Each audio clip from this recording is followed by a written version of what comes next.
প্রিয় দর্শক, আপনারা আশা করি সবাই ভালো আছেন। আমরা অত্যন্ত গুরুত্বপূর্ণ একটি বিষয় নিয়ে আজকে আলোচনা করব। আমার সাথে যুক্ত আছেন তিনজন প্রাক্তন সামরিক কর্মকর্তা। আমাদের দেশের বর্তমান যে পরিস্থিতি, সেই পরিস্থিতিতে আমরা ভারতের ব্যাপারে, ভারতের যে আগ্রাসন, সেটা শেখ হাসিনার সময় যেমন ছিল, স্বাধীনতার আগে যেমন ছিল, স্বাধীনতার পরে এবং এখন পর্যন্ত 24-এর আমাদের চূড়ান্ত যে স্বাধীনতা, তারপরেও তাদের সেই আগ্রাসনের বিভিন্ন মাত্রায় আমরা সেটা দেখছি।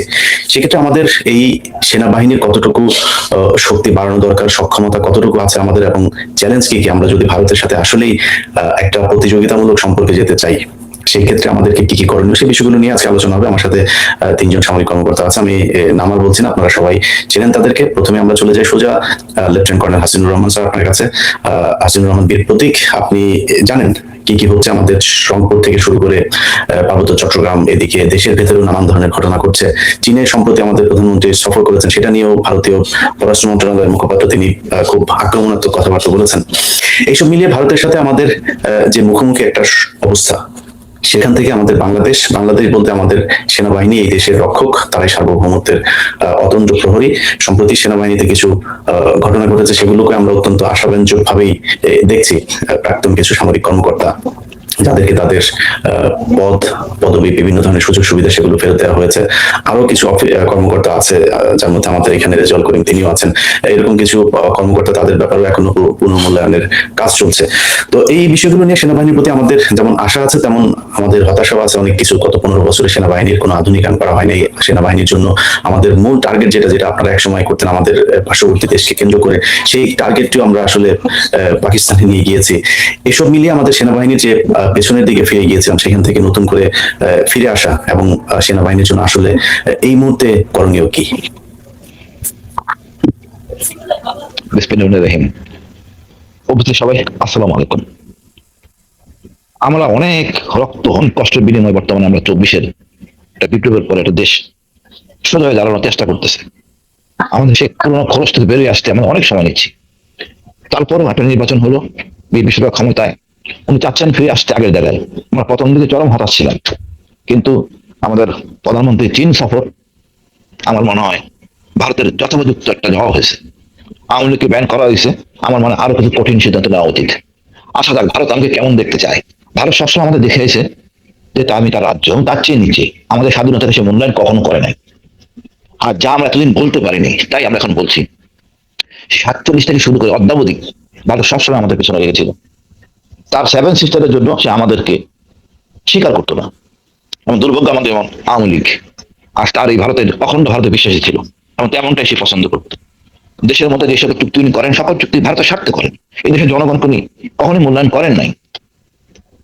এখন এই ভারত আসলে কি চায়? ভারত সবসময় চায় আমরা তার প্রজার মতো থাকবো, এবং যা ইচ্ছে তাই উনি করবেন, আমরা কোনো প্রতিবাদ করতে পারবো না।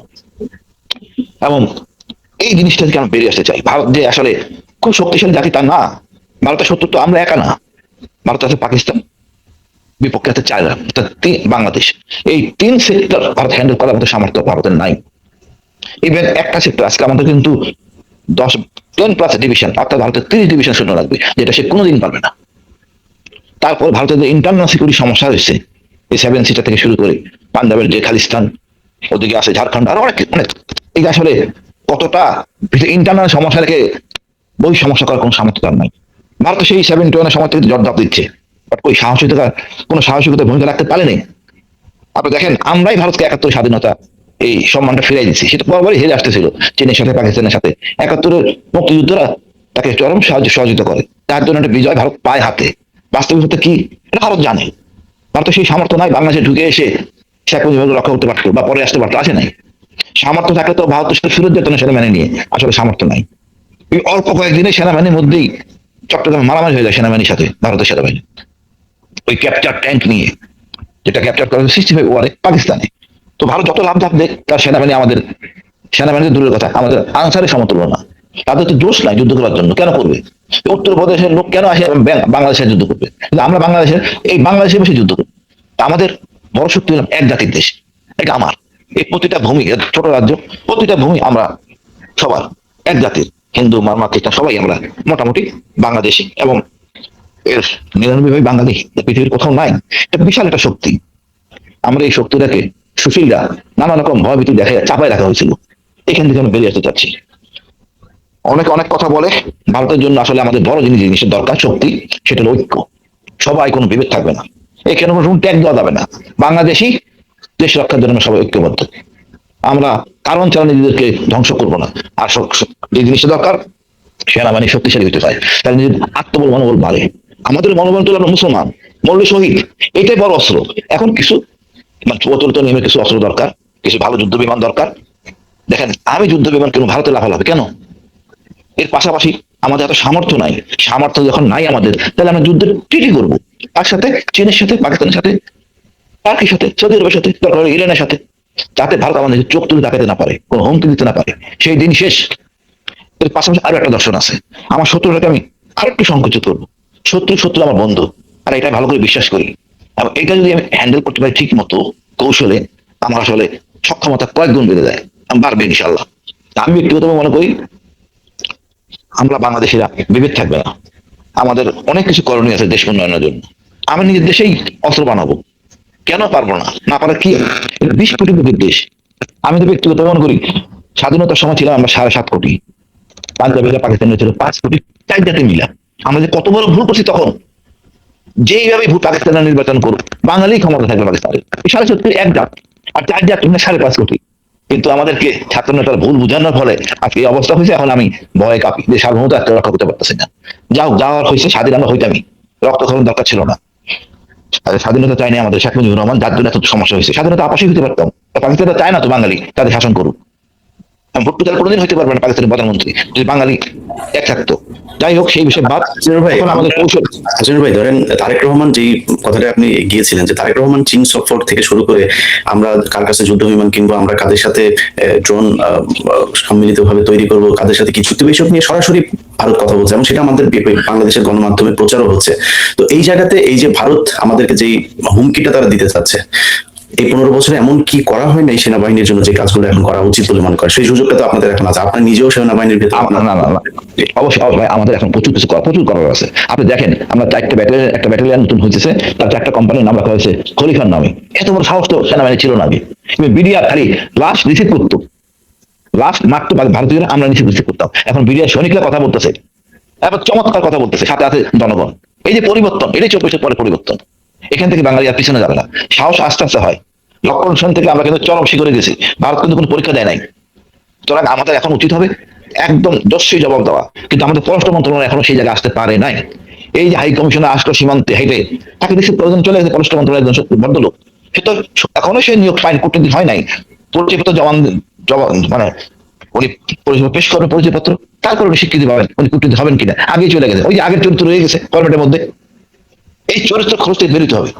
আমরা কথা বলতেছি, এখন অনেকেই কথা বলে, এটাই আমাদের অ্যাচিভমেন্ট, 24-এর অ্যাচিভমেন্ট, যে আমরা ভারতকে, যে আমার শত্রু, আমি তো শত্রু, এটা 24 বুঝাইছে, আমরা এখন বুঝি, সবাই আমরা বুঝি।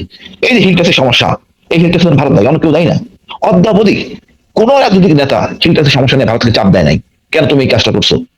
হিলটাসের অস্ত্র দেওয়া, প্রশিক্ষণ দেওয়া, শান্তিবাহিনী সৃষ্টি, প্রায় 30,000 বাঙালি মারা গেছে, সেনাবাহিনী, নৌবাহিনী, সব বাহিনীর লোক। কার জন্য? ভারতের জন্য। আর কিছু কথায় কথায় 10 লাখ, কোথায় 10 লাখ ছিল অস্ত্র? 256 কিছু অস্ত্র ছিল, তার দেশের লোক অস্ত্র নিয়ে গেছে। আমরা টাকাও জেনে কিছু নেই, আমাদের ভূমি ব্যবহার করছে। এর প্রেক্ষাপটে আমি কথা বলতে পারি। তো আমাদের কথা, আমাদের রাজনীতিবিদরাও সাহসী হতে হবে। এরকম রাজনীতি চাইনা কথা বলতে পারে না। আমাদের সবার কথা বলতে হবে ভারতের বিপক্ষে, এবং অস্ত্রে আমরা স্বয়ং সম্পন্ন হবো, আমরা কূটনীতিকে স্বয়ং সম্পন্ন হবো। আমরা সামরিক শক্তিতে আপনার সার্বভৌম রক্ষা করার জন্য আমি চুক্তি করবো, সেই চুক্তি পরমাণু চুক্তি হবে পাকিস্তানের সাথে, চীনের সাথে। আলহামদুলিল্লাহ ভারত এমন সক্ষমতা আমার সাথে কিছু করবে। আর গোয়েন্দাদের কাজ হবে শত্রুকে খুঁজে বের করা এবং তাদের সাথে একটা সম্পর্ক রাখা, যেন যুদ্ধ হলে তারা আমাদের সর্বাত্মক সহযোগিতা করতে পারে, তারাও যেন আমাদের করতে পারে। তাতে আমার অনেক খরচ কমে যাবে। এবং সাহসের যেটা 71 সালে হয়েছে, সেটাই রিপিট হবে যদি আগামী যুদ্ধ ভারতের সাথে কখনো হয়। অর্থাৎ আমরা যে কাজটা করে দিচ্ছি ভারতের, সেই কাজটা তারা আমাদের করে দিবে যদি আগামীতে কিছু হয়। তা আমি চাই না এই ধরনের অনৈতিক চর্চা করা, আর ভারত যদি বাধ্য করে আমি সবটাই করবো, কোনো ছাড় দিব না। এখন আমরা আসলে 54 বছরে আমরা ভালো নেতাও পাইনি শহীদ জিয়া ছাড়া। এখন সময় হয়েছে, নতুন নতুন নেতা সৃষ্টি হবে, নতুন নতুন দর্শন সৃষ্টি হবে, সেনাবাহিনী ঘুরে দাঁড়াবে। এবং সত্য যেহেতু চিহ্নিত, আমরা সকল পরিকল্পনা আগে থেকে করে রাখবো ইনশাল্লাহ। আমি ভয় পাওয়ার বিশ্বাসী না। এখন আমাদের হলে ঐক্যবদ্ধ থাকতে হবে। ছোট একটা সমস্যা মায়ানমারের সাথে আছে, এটাও খুব বেশি সমস্যা না। আমি মনে হয় একটু সাহসী ভূমিকা নিয়ে এটা সমাধান করা সম্ভব। তবে আমাদের বন্ধু হইতে অকৃত্রিম বন্ধু হবে চীন এবং পাকিস্তান। যে ভুলটা হয়ে গেছে পাকিস্তানের সাথে মিথ্যা ন্যারেটিভে, সেখান থেকে উঠে আসতে হবে এবং সকল সম্পর্ক পাকিস্তানের সাথে করতে হবে, যাতে আর কোনো ভেদাভেদ কিছু নাই। এটা নিয়ে আমাদের সবারই কাজ করতে হবে, ইনশাল্লাহ আমরা কাজ করবো। অশেষ ধন্যবাদ ভাই, আসসালামু আলাইকুম। জি, লেফটেন্যান্ট কর্নেল ফেরদৌস যেটা শেষ করলেন হাসিনুর ভাই, যে আমাদের সম্পর্ক হতে হবে চীন পাকিস্তান, সেই সাথে আমি মনে করি যুক্তরাষ্ট্রের সাথে ব্যালেন্স তো অবশ্যই থাকবে, টার্কির সাথে আমাদের একটা ভালো সম্পর্ক থাকবে। তো আমাদের এটা মাথায় রাখতে হবে যে আমাদের পৃথিবীতে আমাদের একমাত্র শত্রু হচ্ছে ভারত। তো সেই জায়গায় দাঁড়িয়ে আপনি নিশ্চয়ই সোশ্যাল মিডিয়াতে আমাদের এমনকি বাংলাদেশের ভেতরে থেকেও অনেকে সরাসরি এখনো সেই একই ধরনের জুজুর ভয় দেখান, এমনকি গণমাধ্যমে এটা করার চেষ্টা করা হয় যে পাকিস্তানের সাথে কোনো কিছু একটা হইলেই বিশাল আকারে, অথচ তাদের যেটা বললেন যে একজন কূটনীতিক রাষ্ট্রদূত, তিনি রাষ্ট্রদূত হওয়ার আগে তার মানে এই অ্যাপয়েন্টমেন্ট পাওয়ার পরে আগেই তারে রিসিভ করার জন্য আমাদের পররাষ্ট্র মন্ত্রণালয়ে যায়। অথচ পাকিস্তান থেকে আমরা এই তত্ত্বাবধায়ক মানে ইউনূস সরকারের সময় দেখেছি যে আমি ঠিক মনে নেই কত বছর পরে যেন করাচি থেকে প্রথম জাহাজ আসে বাংলাদেশে, সেটা নিয়ে বিশাল নিউজ, মানে বিশাল, মানে ওইটার ভিতরে মনে হয় তালেবান সব অস্ত্র টস্ত্র নিয়ে বাংলাদেশে চলে আসে, এরকম একটা হাইপ তৈরি করা হয়েছিল। তো এই জায়গাগুলোতে আপনার কি মনে হয় আমাদের ভারতের সাথে এই যে অবস্থা চলছে, এটার জন্য বাংলাদেশ সেনাবাহিনীর বিশেষ করে কি কি করা দরকার? ধন্যবাদ ইরাজ ভাই, আপনাকে আপনার মাধ্যমে আপনার সকল দর্শকের জন্য সালাম এবং শুভেচ্ছা। আজকে একটা খুব গুরুত্বপূর্ণ দিন আমি মনে করি, কারণ আমার খুব 3টা প্রিয় ব্যক্তিত্বের সাথে আমি আজকে শুতে। প্রথমত আপনি, এবং আপনার মাধ্যমে আমি মেজর ডালিমকে সরাসরি দেখেছি, যিনি আমি বলবো যেটা যে মেজর ডালিমকে বাংলাদেশ সেনাবাহিনীর অনেকেই খুব শ্রদ্ধার চোখে দেখে বা খুব ভালোবাসার চোখে দেখে, অন্তত আমি দেখি। এটা আমাদের স্বপ্ন পুরুষ ছিল। সুতরাং এটা আপনি দেখিয়েছেন এবং আজকে আপনার সাথে প্রথম শোতে আসা, আমি নিজেকে সৌভাগ্যবান মনে করছি। দ্বিতীয় ব্যক্তিটি হচ্ছেন এখানে ব্রিগেডিয়ার হাসিন বীর প্রতীক আছেন। ব্রিগেডিয়ার হাসিন বীর প্রতীক, উনি আমাদের সেনাবাহিনীর জন্য অবশ্যই একজন অত্যন্ত সাহসী এবং অনেক অ্যাচিভমেন্ট ওনার আছে। একই সাথে আমরা যখন একেবারে কনিষ্ঠ অফিসার, লেফটেন্যান্ট, সেকেন্ড লেফটেন্যান্ট সেই সময়, তখন থেকে আমরা ব্রিগেডিয়ার হাসিনকে, অর্থাৎ তখন উনি মেজর ছিলেন, ওনাকে আমরা আমাদের স্বপ্নের সাহসী একজন অফিসার হিসেবে আমরা দেখতাম। আর তৃতীয় যে ব্যক্তি আমাদের সাথে আছেন মেজর রেজা, উনি আর আমি একসাথে চাকরি করার সৌভাগ্য হয়েছে 2বার। একবার স্কুল অফ ইনফ্যান্ট্রি অ্যান্ড ট্যাকটিক্সে ওনার একটা প্রশিক্ষণ কোর্সে, সেখানে আমি ইনচার্জ ছিলাম প্রশিক্ষণের, অস্ত্র প্রশিক্ষণে। দ্বিতীয়ত জাতিসংঘ মিশনে আফ্রিকা লাইবেরিয়াতে আমরা একসাথে কাজ করেছি। তো 3জন অত্যন্ত প্রিয় মানুষের সাথে থাকার জন্য আমি নিজেকে সৌভাগ্যবান মনে করি। যাই হোক, আমরা টপিকে আছি। টপিকটা শুরু করার আগে আমি ফার্স্টে এটা বলবো যে বাংলাদেশ সেনাবাহিনী এমন একটা বাহিনী যেটা নিজে যুদ্ধ করে একটা দেশ স্বাধীন করে সে সেনাবাহিনী হয়েছে। এটা আপনাকে আগে ধরে নিতে হবে, আমার স্ট্রেংথ কি, আমার ঘরে আমার কি জিনিসটা আছে, এটা আমাকে বুঝতে হবে। তো বাংলাদেশ সেনাবাহিনী এমন একটা বাহিনী, 1971-এ 5টা ব্যাটালিয়ন বিদ্রোহ করে, জিয়া রহমান উই রিভোল্ট বলেন, আমরা যুদ্ধ শুরু করি এবং তারপরে আমরা একটা অর্গানাইজড আর্মি তৈরি করি। আমরা সেক্টর প্রথমে 4টা ছিল, তারপরে 9টা, তারপরে 4টা সেক্টর, 3টা ফোর্স হয়, Z force, K force, S force, এগুলো দিয়ে আর্মিটা তৈরি হয়। সুতরাং আমরা ওইরকম একটা আর্মির ঐতিহ্য আমরা বহন করি। আমরা ডাইনিং টেবিলে বসে এইবার উপরে আলোচনার মাধ্যমে যে সীমানা তোমার সীমানা আমার, এভাবে আমরা একটা স্বাধীন করা দেশ না, বা এরকম একটা আর্মি না। সুতরাং এইটা হচ্ছে প্রথম কথাটা। আমি ইন্ডিয়ার ব্যাপারে, আমি ভারতে বলবো না, because I like choose this word India. ইন্ডিয়ার ব্যাপারে আমি বলবো যে ইন্ডিয়া আমাদের সাথে কখনো বন্ধু ছিল না। যতই আমরা বলি প্রাণের বন্ধু, যতই আমরা বলি পরীক্ষিত বন্ধু, যতই আমরা স্বামী স্ত্রী সম্পর্ক বলি, আমাদের আগের কিছু দালাল যেগুলো বলে গেছে, যতই আমরা বলি যে ইন্ডিয়াকে যা দিয়েছি সারা জীবন মনে রাখবে, ইন্ডিয়া যদি মনে রাখতো তাহলে হাসিনা চলে যাওয়ার পরে ইন্ডিয়া গজলডোবা ড্যামের পানি ছেড়ে দিয়ে আমাদের ডুবাতো না, রিকশাওয়ালার আন্দোলন করতো না, আনসারের আন্দোলন করতো না, তত্ত্বাবধায়ক সরকারকে ডিস্টার্বে ফেলাতো না। আমাদের সম্মানিত প্রধানমন্ত্রী চায়নাতে যাবেন, কি এজেন্ডা নিয়ে যাবেন, কিভাবে কথা বলবেন, এগুলো নিয়ে নাক গলাতো না। বাংলাদেশ ফাইটার প্লেন কিনবে কি না কিনবে এটা নিয়ে কথা বলতো না, পরীক্ষিত বন্ধু। সো এখন আমি উল্টা দিক দিয়ে যাচ্ছি। উল্টা দিক দিয়ে গেলে আমরা যদি প্রথমে যাই, ইন্ডিয়া 1971 ইন্ডিয়া কেন আসছিল আমাদেরকে হেল্প করতে? ইন্ডিয়া 1971 অ্যাবসলিউটলি আসছিল বিকজ ইন্ডিয়ার মাঝখানে পাকিস্তান ছিল, দুই সাইডে ইন্ডিয়া, মাঝখানে পাকিস্তান, অর্থাৎ ইস্ট পাকিস্তান, যেটা আমরা বাংলাদেশ। তো এই জিনিসটাকে ইন্ডিয়া চাচ্ছিল কোনোভাবেই যদি পাকিস্তানের থেকে আলাদা করে। পাকিস্তানের সাথে ওরা কোনোদিনই পারে নাই, 1948-এ ওরা পারে নাই, 1965-এ ওরা পারে নাই। তো ওদের একটা অটোমেটিক্যালি ওরা চাচ্ছিল যে পাকিস্তানটাকে ওরা ভেঙে দিবে। পাকিস্তানটাকে ভেঙে দিলে একটা সাইড দুর্বল হয়ে গেল, আর একটা সাইডকে পরে আস্তে ধীরে আমি অজগর ছাগল নতুন গিলে খাবো। সো দ্যাট ওয়াজ ইন্ডিয়ার প্ল্যান। 1969-এ শেখ মুজিবুর রহমান সে বলছিল, how can we turn hour face from Calcutta where age we consider it as our cultural Kaaba. India আমাদেরকে মানে সোজা কথা, ইন্ডিয়ার একটা আগ্রাসী একটা মনোভাব ছিল আমাদের উপরে। সেটা ইন্ডিয়া ফার্স্টে শুরু করছিল কালচারাল ডক্ট্রিনেশন দিয়ে। কালচারাল ডক্ট্রিনেশনের ফার্স্ট কথাটা ছিল শেখ মুজিবুর রহমানের ওই যে কালচারাল কাবা ক্যালকাটাকে ও বানিয়েছিল। এরপরে ইন্ডিয়া সিকোয়েন্সিয়ালি ইন্ডিয়া মুক্তিযুদ্ধের চেতনা ঢুকাই দিল। ভাষা এবং সাহিত্যের তথাকথিত ঐতিহ্য, অর্থাৎ এই পারের বই, লেখার বই, এই পারের সিনেমা, এই পারের আলোচনা, সবকিছু হচ্ছে ক্রস, এপার বাংলা ওপার বাংলা ল্যাঙ্গুয়েজটা ইন্ডিয়া চালু করে দিল। গণমাধ্যম এবং বিনোদন দিয়ে আমাদের ব্রেন ওয়াশ করলো। রবীন্দ্রিক একটা কালচার ঢুকানোর ইন্ডিয়া চেষ্টা করলো বাংলাদেশে। এবং সেটা হচ্ছে আরেকটা হচ্ছে যে Indian council for cultural relation, যেটার মাধ্যমে ইন্ডিয়া বাংলাদেশের সাথে কালচারাল এক্সচেঞ্জ করার একটা সিমিলার ওয়েতে ইন্ডিয়া চলে গেল হচ্ছে তার ডিপ্লোম্যাটিক কিছু ইয়াতে, যেটা আমরা এগুলো নিয়ে আমরা এত বড় জিনিস যেগুলো নিয়ে আমরা যদি কথা বলতে চাই তাহলে অনেক ইয়ে হবে। প্রতিটা জায়গায় ইন্ডিয়া বাংলাদেশকে সাবজেক্টেড করার চেষ্টা করছে। ডিপ্লোম্যাটিক্যালি যাই আমরা, ইকোনমিক্যালি যদি যাই সেখানে আমরা বাণিজ্য বৈষম্য, অ্যান্টি ডাম্পিং শুল্ক, তারপরে নেপাল ভুটানে আমরা পণ্য পাঠাতে পারবো না, সুতা তুলা ইন্ডিয়া থেকে নিতে হবে, স্থলবন্দর নিয়ে প্রবলেম, এরপর চায়না ফ্যাক্টর, চীনের সাথে আমাদের সম্পর্ক কেমন হবে, তিস্তা ব্যারাজ নিয়ে কি হবে না হবে, সব জায়গায় ইন্ডিয়া তার প্রেসক্রিপশন দেওয়া। দেন আমরা যদি যাই আমাদের পানি সমস্যা, তাহলে 53টা হচ্ছে আমাদের ট্রান্সবর্ডার রিভার আছে, সেখানে যে ইন্ডিয়া 1975 ফার্স্ট আগ্রাসন শুরু করলো ফারাক্কা ড্যাম দিয়ে, তিস্তা ব্যারাজ আমরা করতে পারবো না, গজলডোবা ড্যাম দিয়ে আমাদেরকে ডুবাই দিল, টিপাই মুখ ড্যাম দিয়ে আপনার হচ্ছে, এবং হাইড্রোলজিক্যাল বিভিন্ন ক্রাইসিস ইন্ডিয়া বাংলাদেশের সাথে শুরু করছে। লাস্ট যেটা সেটা হচ্ছে ইন্ডিয়া বাংলাদেশের সাথে বর্তমান সরকার আশা করে যে কুশিনের নাটকটা শুরু করলো।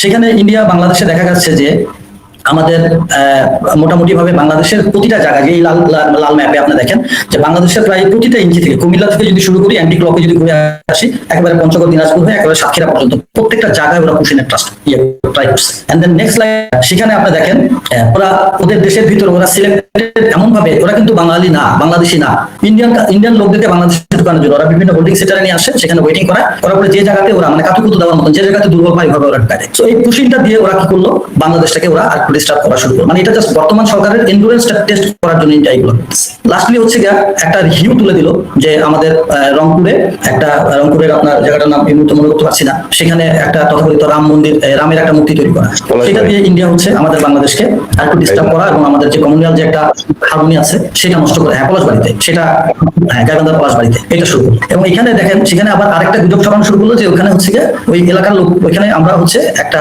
ডেমোগ্রাফিক চেঞ্জ বলা হয় এটাকে, ডেমোগ্রাফিক চেঞ্জটা করার চেষ্টা করলো। একটু যদি পরের স্লাইডে যান তাহলে দেখবেন যে, পরের স্লাইডে প্লিজ, এখানে আপনি দেখবেন, এখানে আপনি দেখবেন যে বাংলাদেশের ওই জায়গাগুলো অর্থাৎ পঞ্চগড়, ঠাকুরগাঁও, নীলফামারী, জয়পুরহাট, লালমনিরহাট, কুড়িগ্রাম এবং গাইবান্ধা, কোথাও কিন্তু ওরা আমাদের দেশি, ওরা আমাদের জাত ভাই, ওরা আমাদের দেশের অংশ, আমাদের দেশের নাগরিক। আমি সেই হিসেবে সম্মান দিয়ে বলছি, কোথাও কিন্তু তাদের পার্সেন্টেজ কিন্তু 15% না, তারা আমাদের এখানে মাইনরিটি, তারা আমাদের সম্মানের একটা, আমাদের ঐতিহ্যের একটা অংশ। বাট এমন ভাবে দিল যে হচ্ছে রংপুর এলাকাটা হচ্ছে হিন্দু, আমরা কমিউনিটি ওখানে এস্টাবলিশ করতেছি বা কমিউনিটি তৈরি করার চেষ্টা করা হচ্ছে, ওই রামের মূর্তিটাকে ডিস্টার্ব করা হচ্ছে। এই প্রতিটা ক্ষেত্রে ইন্ডিয়া বাংলাদেশটাকে ডিস্টার্ব। এন্ড দেন আরেকটা জিনিস শুরু করলো ইন্ডিয়া, যে ইন্ডিয়া আমাদের বাংলাদেশের এই রংপুর এবং এই এলাকাটা ইন্ডিয়া দখল করে নিবে, দখল করে তাদের 7 সিস্টারটা ওয়াইডেন করবে। তো এই সবগুলো বিষয় দিয়ে ইন্ডিয়ার এই টোটাল জিনিসটা হচ্ছে ইন্ডিয়া বাংলাদেশের এন্ডুরেন্স চেক করতেছে। এন্ডুরেন্স চেকের যে জিনিসটা, যেটা একেবারেই রিমোট। আমি আগেই বলেছিলাম যে বাংলাদেশ এমন একটা বাহিনী, বাংলাদেশ সেনাবাহিনী এমন একটা সেনাবাহিনী যেটা যুদ্ধ করে তৈরি করা একটা সেনাবাহিনী। এই সেনাবাহিনীর সাথে ফাইট করার মতন বা এই সেনাবাহিনীর সাথে লড়াই করার মতন সেনাবাহিনী ইন্ডিয়া না। ইন্ডিয়ান সেনাবাহিনীতে এখনো অফিসার বনাম সোলজারে ক্রসফায়ার হয়, ওখানে ওদের গোলাগুলি হয়। ইন্ডিয়ান সেনাবাহিনীতে বলতে লজ্জা লাগে, বাট এখনো অফিসারের ওয়াইফকে সোলজাররা টেনে নিয়ে চলে আসে। ইন্ডিয়ান সেনাবাহিনী এমন একটা নোংরা সেনাবাহিনী যে সেনাবাহিনীতে this is not an organized army. আমি এত বলতে চাচ্ছি। তো এইরকম একটা সেনাবাহিনীর পক্ষে কখনোই বাংলাদেশের মতন একটা দেশ, যেখানে দেশপ্রেমিক জনগণ আছে, যেখানে বাংলাদেশে একটা সবচেয়ে বড় শক্তি বাংলাদেশ সেনাবাহিনী আছে, সেটাকে দখল করা সম্ভব না বা সেটার সাথে চোখ তুলে তাকানো সম্ভব না। বাট ইন্ডিয়া তার 7 সিস্টারকে টিকায় রাখার জন্য ইন্ডিয়া মাইট ডু সামথিং, অর্থাৎ ওয়াইডেনিং দি শিলিগুড়ি করিডোর। এটা ইন্ডিয়া বিভিন্ন জায়গায় ইন্ডিয়া বলে আসছে, এটাকে শিলিগুড়ি করিডোর বলে। এখন এটা কমনলি চলে আসছে চিকেন নেক বলে। মানুষ অ্যাকচুয়ালি চিকেন নেক না, অ্যাকচুয়ালি এটা শিলিগুড়ি করিডোর হিসেবে স্ট্র্যাটেজিক্যালি এটা পরিচিত। তো এই জিনিসটা যদি ইন্ডিয়া করতে যায় তাহলে সেই ক্ষেত্রে ইন্ডিয়াকে তার ফোর্স ডেপ্লয় করতে হবে। তার ফোর্স ডেপ্লয় করতে যায়, আপনি দেখেন ইন্ডিয়ার যদি আমরা 15 লাখ সেনাবাহিনী ধরি আর ইন্ডিয়ার সেনাবাহিনী ধরি, ওরা 13, আমরা হচ্ছে 1, সেই হিসাবে আমাদের পারার কথা না স্ট্র্যাটেজিক্যালি, মানে বুকিশ কথা যদি ধরি। কিন্তু এটাকে যদি আমরা ধরি, ইন্ডিয়া তার ফোর্স ডেপ্লয় আছে পাকিস্তানের এগেইনস্টে, চায়নার এগেইনস্টে, ইন্ডিয়া তার ইন্টারনাল সিকিউরিটির কারণে ইন্ডিয়ার ফোর্স আছে। সেই হিসাবে বাংলাদেশের ক্ষেত্রে ইন্ডিয়া বড় জোর 3 থেকে 4 লাখ ট্রুপস তারা ফ্রি করতে পারবে, যেটা দিয়ে বাংলাদেশের মতন একটা দেশকে দখল করা সম্ভব। ইন্ডিয়া রিসেন্টলি শিলিগুড়ি করিডোরকে স্ট্রেংথ করার জন্য, আমরা যেন কোনো কাউন্টার প্রোডাক্টিভ কিছু না করি, এই জন্য ইন্ডিয়া তার শিলিগুড়ি করিডোর এলাকাতে 3টা নতুন মিলিটারি বেস তৈরি করছে। সেই মিলিটারি বেসগুলা আপনার আমাদের একটা হচ্ছে চোপড়াতে, যেটা ওয়েস্ট বেঙ্গলে, একটা হচ্ছে বামুনিতে, যেটা হচ্ছে আসামে, আর একটা হচ্ছে বিহারে, যেটা হচ্ছে কিষানগঞ্জ। এটা টোটাল ইয়েটা হচ্ছে যে বাংলাদেশকে একটা চাপের মধ্যে রাখা, এবং বাংলাদেশ যেন কোনোভাবে চায়নার সাথে যে বা অন্য কোনোভাবে যেন বাংলাদেশ শিলিগুড়ি করিডোরটাকে যেন কেটে দিতে না পারে।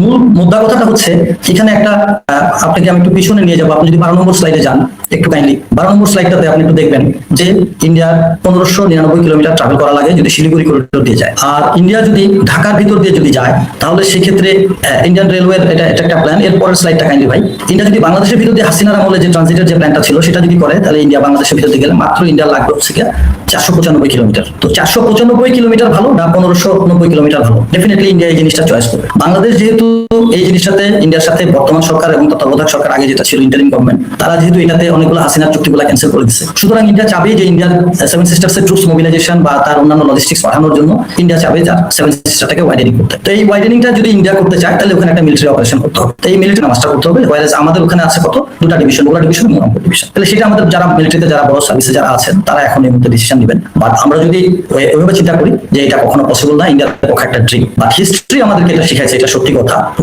হবে আজ হোক কাল হোক কোনো না কোনো জায়গায় যুদ্ধ হবে। জি ইনশাআল্লাহ, সেটার জন্য বাংলাদেশের মানুষ এবং সেনাবাহিনী সবাই প্রস্তুত আছে। ফেরদৌস ভাই, আপনি 6 মিনিট বৃদ্ধি করার কোনো স্কোপ দেয় না ইন্ডিয়া, বিভিন্ন চাপে হাসিনার মাধ্যমে তৈরি করতে দেয় নাই। বাংলাদেশ এয়ারফোর্সের নতুন এয়ারক্রাফট আনার কোনো স্কোপ ইন্ডিয়া তৈরি করে দেয় নাই। বাংলাদেশ সেনাবাহিনীকে মডার্নাইজ করতে দেওয়া হয় নাই। বাংলাদেশ সেনাবাহিনীর ডক্ট্রিন চেঞ্জ করে দেওয়ার চেষ্টা করা হয়েছে। তথাকথিত কিছু ইন্ডিয়ার দালাল, কিছু এক্স মিলিটারি অফিসার যারা একটা কাগজ, দিস ইজ সারপ্রাইজিং, আমি একটা খবর বলি, একটা ওয়ান পিস অফ পেপার, একটা পিস বলে নিজের হাতে বলে বাংলাদেশ সেনাবাহিনী ডক্ট্রিন লিখে গেছে এবং এটা দিয়ে তারা হাসিনার আমলে অনেক জিন্দাবাদ নিয়ে গেছে। তো বাংলাদেশ সেনাবাহিনীকে মডার্নাইজ করতে হবে। মডার্নাইজ করতে গেলে যে জিনিসটা লাগবে সেটা হচ্ছে সব ইন্ডিয়া হেডট্রেড যে জিনিসটা, অর্থাৎ ওই হেড না, সে আমার নেইবারিং কান্ট্রি, ওইভাবে হেড না, বাট যে হেডটা তৈরি করতে হবে সেটা হলো যে আমার ইনভেশন আসতে পারে ইন্ডিয়া থেকে, এবং সেই হিসেবে আমাকে প্রিপেয়ার রাখা এবং আমার দেশটাকে ওইভাবে, আমার সেনাবাহিনীটাকে ওইভাবে ট্রেনিং দিয়ে তৈরি করে রাখা। এই যে সাইকোলজিক্যাল যে ইম্প্যাক্ট আমার ভিতরে পড়বে বা আমার সোলজারের ভিতরে পড়বে সেই জিনিসটা আগে তৈরি করবে। প্রথমে যদি আপনি মেন্টালি যদি আপনি না তৈরি থাকেন, যেমন আগে ইন্ডিয়া কখনো আমার দেশ যুদ্ধ আসবে না, আমাদের দেশ দখল করবে না, এরকম কিছু কাব্যিক কথা আগে বলা হয়েছে, পরীক্ষিত বন্ধুত্ব বলা হয়েছে। এই জিনিসগুলো দিয়ে আমাদের মনটাকে অন্যভাবে ডাইভার্ট করে দেওয়া হয়েছে। ইন্ডিয়ান দালাল অনেক তৈরি করা হয়েছে। বাংলাদেশ সেনাবাহিনীতে সবার আগে যেটা তৈরি করতে হবে সেটা ডক্ট্রিনাল চেঞ্জটা করতে হবে। আপনি আপনার বক্তব্যটা কি করেন? দর্শক সহ এবং আমার সাথে উপস্থিত শ্রদ্ধেয় ব্যক্তিবর্গ যারা আছেন সবাইকে আসসালামু আলাইকুম। আমি একটা সহজ কথা দিয়ে একটা আমার বক্তব্যটা শুরু করি। আমরা প্রায় সময় একটা কথা শুনতে পাই, বিভিন্ন সময় যখন বলা হয়, এবং এটা আমি আওয়ামী লীগের সময় খুব বেশি শুনতাম, যে বাংলাদেশের নিরাপত্তা নিয়ে কেন এত উদ্বেগ, উৎকণ্ঠা কাজ করবে। ভারতের তরফ থেকে একটা কথা আসতো যে ইন্ডিয়া তো বাংলাদেশের নিরাপত্তার জন্য ইন্ডিয়াই আছে, বাংলাদেশ কোনো সমস্যায় পড়লে তো ইন্ডিয়াই দেখবে। এই বিষয়টা, এই কথাটা মানে আমি বলবো যে আন্তর্জাতিক সম্পর্কের ক্ষেত্রে বা আন্তর্জাতিক যদি ইন্টারন্যাশনাল পলিটিক্সের কথা চিন্তা করা হয় বা একটা স্টেট শিপ মানে একটা রাষ্ট্র বা পলিটিক্যাল সায়েন্টিস্টরা আসলে এগুলো শুনলে হাসবে, এবং এটা একটা এক ধরনের মকারি টাইপের স্টেটমেন্ট। আমি এটার মানে কখনোই সম্ভব না যে একটা প্রতিবেশী রাষ্ট্র কখন আরেকটা প্রতিবেশী রাষ্ট্র তার নিরাপত্তা দিবে। হ্যাঁ, তবে সেক্ষেত্রে এখানে একটা বিষয় হচ্ছে কি যে এটা বন্ধুত্ব থাকতে পারে, কিন্তু নেইবারিং স্টেটটার সাথে বিশেষ করে ওয়ান অফ দ্য ওয়ার্ল্ডের খুব নাম করা একজন পলিটিক্যাল সায়েন্টিস্ট আছে যার নাম হচ্ছে মির শাইমার, জন মির শাইমার। যারা ইন্টারন্যাশনাল রিলেশনসে পড়াশোনা করছে সবাই তার নাম শুনে থাকবে। তো মির শাইমারের একটা হচ্ছে কি যে কখনোই ওনার ফ্রেমওয়ার্ক অফ অফেন্সিভ রিয়েলিজম একটা থিওরি আছে ওনার, সেখানে উনি পরিষ্কার করে একটা কথা বলছেন যে কখনোই ইন্টারন্যাশনাল সিস্টেমে, এটা হচ্ছে একটা ইন্টারন্যাশনাল সিস্টেম হচ্ছে অ্যানার্কিক, একটা নৈরাজ্যপূর্ণ সিস্টেম। এই অ্যানার্কিক সিস্টেমে কখনোই একটা স্টেট আরেকটা স্টেটের বন্ধু হতে পারে না, বরং একটা স্টেটের জন্য আরেকটা স্টেট সবসময় অনিবার্য, মানে একদম ইনএভিটেবলি হচ্ছে সিকিউরিটি কম্পিটিশনে থাকে সবসময় একটা নেইবারিং স্টেট আরেকটা নেইবারিং স্টেটের কাছে একটা সিকিউরিটি কম্পিটিশনের এক ধরনের ট্র্যাপে আবদ্ধ থাকে, যে চাইলেও কখন একটা নেইবারিং স্টেট, একটা প্রতিবেশী রাষ্ট্র আরেকটা প্রতিবেশী রাষ্ট্র বন্ধু হতে পারে না, বরং তারা এই প্রতিবেশী রাষ্ট্র সবসময় চায় কিভাবে তার পাওয়ারটাকে বৃদ্ধি করতে পারবে।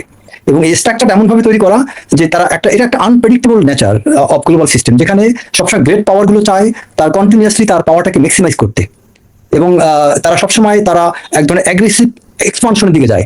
সবসময় তারা অ্যাগ্রেসিভ এক্সপানশন করতে চায় কি জন্য? টু এনশিওর তার ওন সার্ভাইভাল অ্যান্ড সিকিউরিটি, নিজের অস্তিত্ব, নিজের সিকিউরিটি, নিজের নিরাপত্তার জন্য সবসময় তার এক্সপানশন দিতে যায়।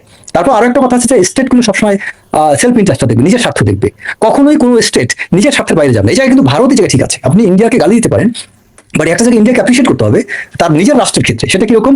ইন্ডিয়া কিন্তু নিজের ইন্টারেস্টটা সে নিজে দেখতেছে, বাংলাদেশ কিন্তু নিজের ইন্টারেস্ট নিজে দেখছে না।